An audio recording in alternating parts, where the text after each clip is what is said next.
अस्सलाम वालेकुम students. My name is Umar Suhail और आप देख रहे हैं मेडिकल वर्ल्ड। और आज का हमारा यूनिट है रिस्पायरेटरी सिस्टम। रिस्पायरेटरी सिस्टम के कुछ ऑब्जेक्टिव हम अपने पहले वाली वीडियो में डिस्कस कर चुके हैं। जो रिमेनिंग ऑब्जेक्टिव हैं वो इस वीडियो में डिस्कस करेंगे। इस तरह हमारा ये यूनिट कंप्लीट हो जाएगा। तो चलिए अपने लेक्चर को स्टार्ट करते हैं। ये कुछ कोर्स ऑब्जेक्टिव हैं जो हम अपने इस वीडियो में पढ़ेंगे। Discuss the physiology of respiration by explaining the mechanism of pulmonary ventilation. हम पल्मोनरी वेंटिलेशन देखेंगे अपने इस लेक्चर में। एक्सटर्नल रिस्पायरेशन को डिस्कस करेंगे और इंटरनल रिस्पायरेशन को डिस्कस करेंगे।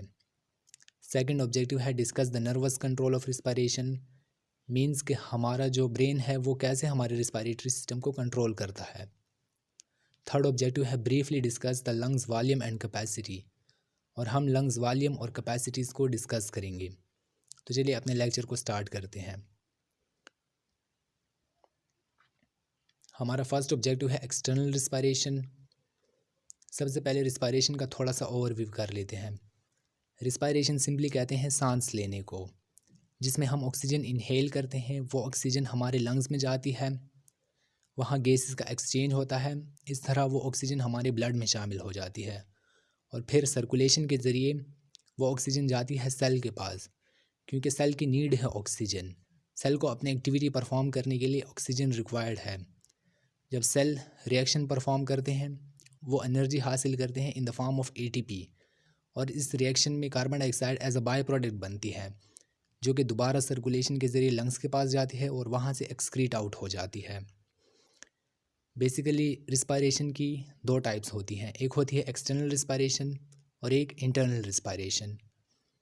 तो इन दोनों को एक एक करके पढ़ते हैं। पहली है external respiration. Exchange of gases take place between alveoli and blood across the respiratory membrane called external respiration. तो जो गैसेस का एक्सचेंज alveoli और ब्लड के दरमियान होता है अक्रॉस रिस्पायरेटरी मेम्ब्रेन, उसे कहते हैं एक्सटर्नल रिस्पायरेशन। ये रिस्पायरेटरी मेम्ब्रेन बहुत इंपॉर्टेंट है, इसे आगे डिटेल से पढ़ते हैं। External respiration occur through the process of diffusion. Basically external respiration का प्रोसेस जो है वो डिफ्यूजन के ज़रिए होता है।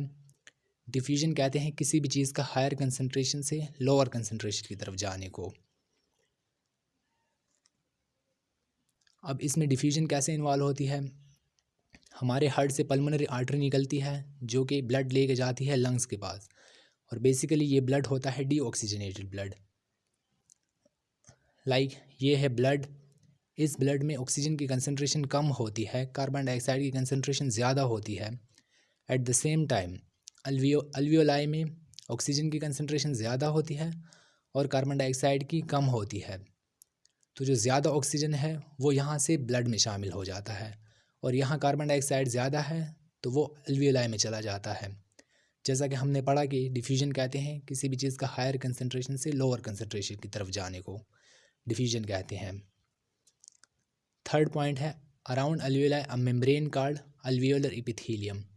अल्वियोलाई को एक मेम्ब्रेन ने सराउंड किया होता है, मींस अल्वियोलाई के इर्द गिर्द जो मेम्ब्रेन होती है उसे कहते हैं अल्वियोलर एपिथेलियम। फॉर एग्जांपल ये है अल्वियोलाई और ये मेम्ब्रेन है अल्वियोलर एपिथेलियम, जिसने अल्वियोलाई को सराउंड किया हुआ है। Around capillary a membrane called capillary endothelium. और कैपिलरीज को जिस मेम्ब्रेन ने सराउंड किया होता है उसे कहते हैं कैपिलरी एंडोथेलियम। ये कैपिलरीज है और ये है कैपिलरी एंडोथेलियम, और इस अल्वियोलर एपिथेलियम और कैपिलरी एंडोथेलियम का जो कम्बिनेशन है उसे कहते हैं रिस्पायरेटरी मेम्ब्रेन। मींस इन दोनों को मिला के हम कहते हैं रिस्पायरेटरी मेम्ब्रेन, जहां बेसिकली गैस का एक्सचेंज हो रहा होता है। Internal respiration. The exchange of gases takes place between blood and tissues across capillary membrane called internal respiration. तो जो गैसेस का एक्सचेंज हमारे ब्लड और टिश्यूज़ के दरमियान होता है उसे कहते हैं internal respiration.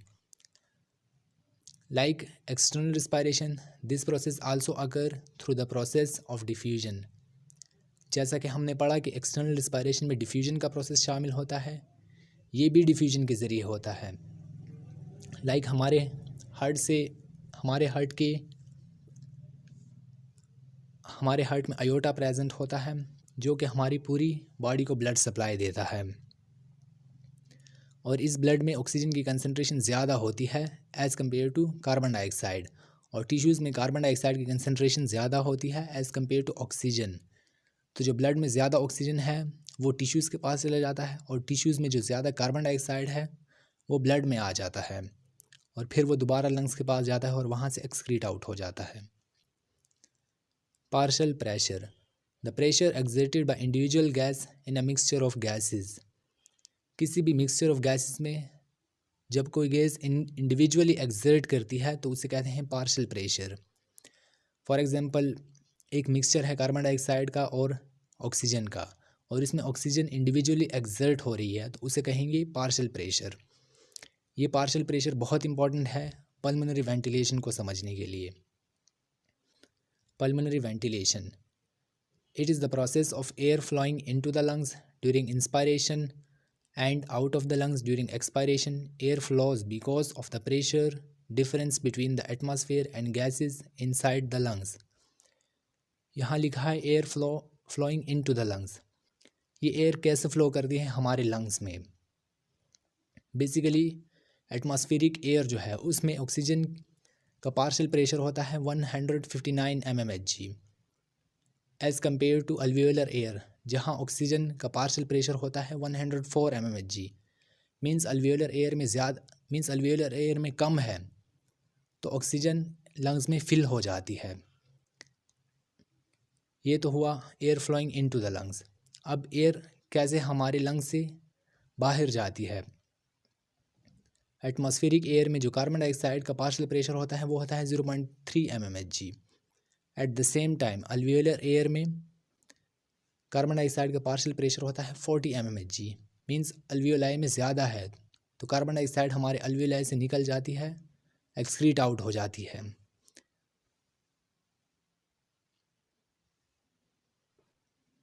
Nervous control of respiration, means हमारा जो ब्रेन है वो कैसे हमारे रिस्पायरेटरी सिस्टम को कंट्रोल करता है।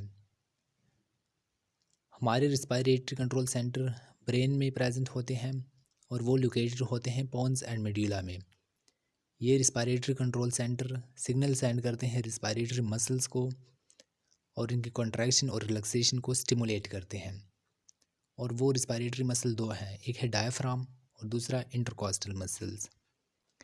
डायफ्राम कॉन्ट्रैक्ट करता है इंस्पायरेशन में, जिसकी वजह से थोरैसिक कैविटी में स्पेस जो है वो है इनलार्ज हो जाती है और एयर वहाँ फिल हो जाती है। सेकंड, वो रिलैक्स करता है एक्सपायरेशन में, जिसकी वजह से थोरैसिक कैविटी में जो स्पेस है वो डिक्रीज़ हो जाती है और एयर वहाँ से एक्सक्रीट आउट हो जाती है। इंटरकॉस्टल मसल वो मसल होते हैं जो रिब के मिड में प्रेजेंट, जो रिब के दरमियान प्रेजेंट होते हैं और इन्होंने सराउंड किया होता है लंग्स को। इनकी दो टाइप होती है, एक इंटरनल इंटरकॉस्टल जो कि एक्सपायरेशन में हेल्प करता है और दूसरा एक्सटर्नल इंटरकॉस्टल जो कि इंस्पायरेशन में हेल्प करता है। तो वही बात लिखी है, diaphragm and intercostal muscles are the primary respiratory muscles. These muscles are stimulated by a group of neurons located in pons and medulla. These neurons form respiratory control center और ये न्यूरॉन मिलके respiratory control center बनाते हैं। There are three main group of neuron involved in respiration. पहला है ventral respiratory group, दूसरा dorsal respiratory group, तीसरा pontine respiratory group। इन सब को एक एक करके डिटेल से पढ़ते हैं। ये है एंटीरियर साइड और ये है पोस्टीरियर साइड। ये है हमारा ब्रेन और ये है पोन्स और मेड्यूला जहाँ रिस्पायरेटरी कंट्रोल सेंटर लोकेटेड होते हैं। पहला वेंट्रल रिस्पायरेटरी ग्रुप, ये है वेंट्रल रिस्पायरेटरी ग्रुप। इसकी अपर साइड को कहते हैं क्रेनियल, जो कि सिग्नल सेंड करते हैं एसेसरी रिस्पायरेटरी मसल्स को। यह है एसेसरी रिस्पायरेटरी मसल्स जो कि मेनली होते हैं हमारे जो एंटीरियर अब्डोमिनल मसल है उन्हें कहते हैं, जिनमें आते हैं external oblique, second internal oblique, third rectus abdominis जिसे हम सिक्स पैक का मसल भी कहते हैं, और फोर्थ है ट्रांसवर्स अब्डोमिनस। ये तो था इसका अपर साइड। इसका जो लोअर साइड है उसे कहते हैं कॉर्डल डिवीजन, और ये सिग्नल सेंड करता है इंटरकॉस्टल मसल्स को।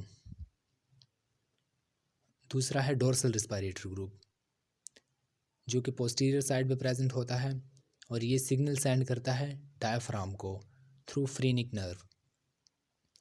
बेसिकली ऐसा होता है कि हमारे लंग्स पे रिसेप्टर प्रेजेंट होते हैं, जो कि होते हैं बैरो रिसेप्टर, कीमो रिसेप्टर और स्ट्रेच रिसेप्टर, जो कि सिग्नल सेंड करते हैं डीआरजी को, मींस डोर्सल रिस्पायरेटरी ग्रुप को, और वो सिग्नल सेंड करते हैं थ्रू वेगस नर्व और हाइपोग्लोसल नर्व,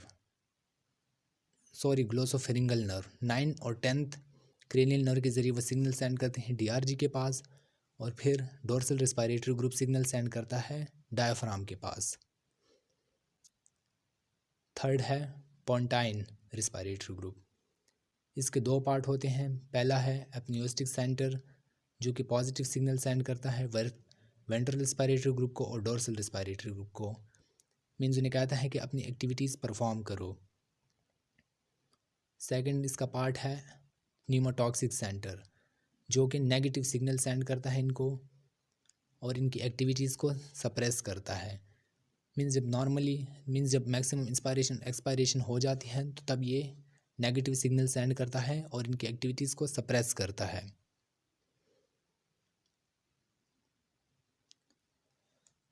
पहला है ventral respiratory group. Upper side is cranial end send signal to accessory respiratory muscles. ये थी इसके अपर साइड, और ये सिग्नल सेंड करते हैं एक्सेसरी रिस्पायरेटरी मसल्स को। Lower side is caudal division and send signal to intercostal muscle. ये इसकी लोअर साइड है और ये सिग्नल सेंड करते हैं इंटरकॉस्टल मसल्स को। It control inspiration as well as expiration. ये इंस्पायरेशन और एक्सपायरेशन दोनों को कंट्रोल करते हैं, क्योंकि इनमें आई न्यूरॉन और ई न्यूरॉन दोनों प्रेजेंट होते हैं। सेकंड है dorsal respiratory group, send signal to the diaphragm. ये डायफ्राम को सिग्नल सेंड करते हैं। ये है डायफ्राम और ये है डोर्सल रिस्पायरेटरी ग्रुप।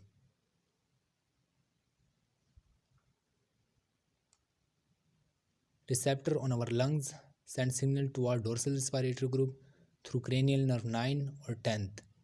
जैसा कि हम पहले बात कर चुके हैं, हमारे लंग्स पे रिसेप्टर होते हैं, कीमो रिसेप्टर होते हैं, बैरो रिसेप्टर होते हैं और स्ट्रेच रिसेप्टर होते हैं, जो कि डोर्सल रिस्पायरेटरी ग्रुप के पास सिग्नल सेंड करते हैं थ्रू क्रेनियल नर्व 9 और 10, जिसे हम कहते हैं ग्लोसोफेरिंजल नर्व और vagus nerve. It control only inspiration. ये जस्ट इंस्पायरेशन को कंट्रोल करते हैं, क्योंकि इनमें जस्ट आई न्यूरॉन होते हैं। थर्ड है pontine respiratory group. It contain apneustic centre, send positive signal toward ventral respiratory group and dorsal respiratory group. Means ये जो वेंट्रल रिस्पायरेटरी ग्रुप होता है और डोर्सल रिस्पायरेटरी ग्रुप, ये उसे पॉजिटिव सिग्नल देता है।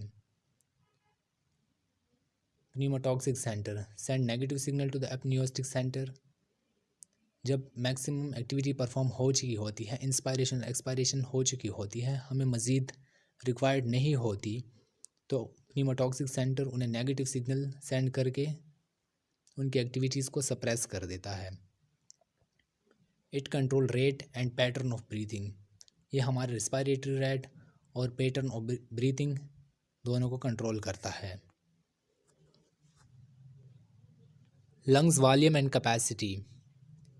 बोथ लंग्स वॉल्यूम और कैपेसिटी को हम मेजर करते हैं इंस्ट्रूमेंट से, जिसे कहते हैं स्पायरोमीटर, और इस प्रोसेस को कहते हैं spirometry. Lungs volume, it is the volume of air breath by an individual, कि एक इंडिविजुअल कितने वॉल्यूम ऑफ एयर को इनहेल और एक्सहेल कर सकता है, उसे कहते हैं लंग्स वॉल्यूम। फर्स्ट है tidal volume. It is the volume of air breath in and out in a normal quiet respiration. Means जब एक पर्सन रेस्ट पे हो और वो रिलैक्स हो, तो वो कितने वॉल्यूम ऑफ एयर को इनहेल करता है और कितने वॉल्यूम ऑफ एयर को एक्सहेल करता है, उसे कहते हैं टाइडल वॉल्यूम, और ये होता है अप्रोक्सीमेटली 500 मिलीलीटर। जब हम 500 मिलीलीटर वॉल्यूम ऑफ एयर को इनहेल करते हैं तो 350 हमारे लंग्स तक जाता है और 150 हमारे एयर पैसेजवे में रह जाता है। ताकि जो एयर पैसेज वे है वो कोलैप्स ना करे, और इसे कहते हैं anatomical dead spaces. Second one is inspiratory reserve volume. It is the extra volume of air that can B inhaled forcefully after the end of normal respiration. Means जब हम एक दफ़ा नॉर्मल इंस्पायरेशन कर चुके होते हैं, उसके बाद हम फोर्सफुली कितने वॉल्यूम ऑफ एयर को इनहेल कर सकते हैं, उसे कहते हैं इंस्पायरेटरी रिजर्व वॉल्यूम, और ये होता है approximately 3300 millilitre. Third one is expiratory reserve volume. It is the extra volume of air that can B exhaled forcefully out of lungs after normal expiration. Means जब हम एक दफ़ा नॉर्मल एक्सपायरेशन कर चुके होते हैं, उसके बाद हम फोर्सफुली कितने वॉल्यूम ऑफ एयर को एक्सहेल्ड कर सकते हैं, उससे कहते हैं expiratory reserve volume. It is approximately 1000 millilitre. Fourth one is residual volume. Volume of air remains in the lungs even after forced expiration. Means forcefully expiration करने के बाद भी कितने वॉल्यूम ऑफ एयर हमारे लंग्स में रह जाता है, वो होता है अबाउट 1200 मिलीलीटर। मीन्स लंग्स कभी भी फुली एयर से एम्प्टी नहीं होते। एक तो लंग्स को ये कोलैप्स होने से बचाती है, सेकंड लंग्स में हमेशा गैसियस एक्सचेंज हो रहा होता है, तो इसलिए उसे एयर की ज़रूरत होती है और वो कभी भी एम्प्टी नहीं होते। Static lung capacity. Static lung capacity can be calculated by combining two or more than two lungs volume. Means हम लंग्स कैपेसिटी को कैलकुलेट करते हैं by combining two or more than two lungs volume. दो और दो से ज़्यादा lungs volume को कंबाइन करके हम लंग कैपेसिटी कैलकुलेट करते हैं। First is total lung capacity. It is the maximum volume of air lungs can accommodate or sum of all lungs volume.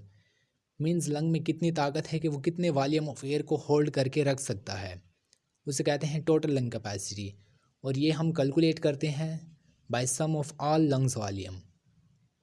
Means जितने भी लंग वॉल्यूम है उन सब को कैलकुलेट करके जो रिज़ल्ट आता है उसे कहते हैं टोटल लंग्स कैपेसिटी। इसमें हम कैलकुलेट करते हैं टाइडल वॉल्यूम को, इंस्पायरेटरी रिजर्व वॉल्यूम को, एक्सपायरेटरी रिजर्व वॉल्यूम को प्लस रेजिडुअल वॉल्यूम को, और ये बनता है 6000 millilitre. Vital capacity. It is the maximum volume of air that can be moved into the lungs and out of the lungs. इसमें दो चीज़ें आती हैं। पहले लिखा है air that can moved into the lungs, means इसमें आएगी इंस्पायरेटरी रिजर्व वॉल्यूम, और सेकंड है air out of the lungs, means expiratory reserve volume. और टाइडल वॉल्यूम इसके साथ इसलिए आएगा क्योंकि हम नॉर्मली इनहेल्ड और एक्सहेल्ड कर रहे होते हैं। तो वाइटल कैपेसिटी कैलकुलेट होती है by sum of inspiratory reserve volume, expiratory reserve volume plus tidal volume, और ये बनती है about 4000 millilitre. Inspiratory capacity. It is the volume of air that can be inspired with maximum effort. के means maximum effort के साथ हम कितने volume of air को इंस्पायर्ड करते हैं, उसे कहते हैं इंस्पायरेटरी कैपेसिटी। और इंस्पायरेटरी कैपेसिटी को हम कैलकुलेट करते हैं by sum of inspiratory reserve volume plus tidal volume, और ये बनती है 3800 millilitre. Last one is functional residual capacity.